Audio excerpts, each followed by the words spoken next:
So there are 5 criteria of a federal government. So question can be asked कि इनमें से कौन कौन सा criteria है federal government का. So you must remember it by Rwidd. So RWIDD, Rwidd. Rwidd se we can remember 5 criteria of a federal government. So one is that there is a rigid and supreme constitution. So constitution should be rigid and supreme constitution. So what do you mean by rigid constitution? That both center and state can change the constitution, not only center, not only state can alone change the constitution. So consent of both center and state is required. For example, GST bill. So consent of both center and state was required. Then another one is written constitution. Constitution should be written.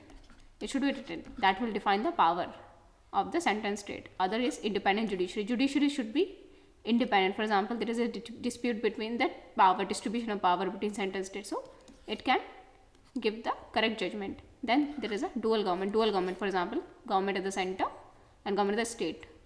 For example, we have prime minister at the center and chief minister at the state. So dual government.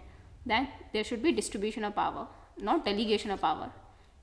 So there should be distribution of power, and the distribution power is already defined in the constitution. So we have seen 5 criteria of a federal government. Rwidd, that is rigid constitution, supreme constitution. W say written constitution, and I say independent judiciary. D say dual government, another D distribution of power.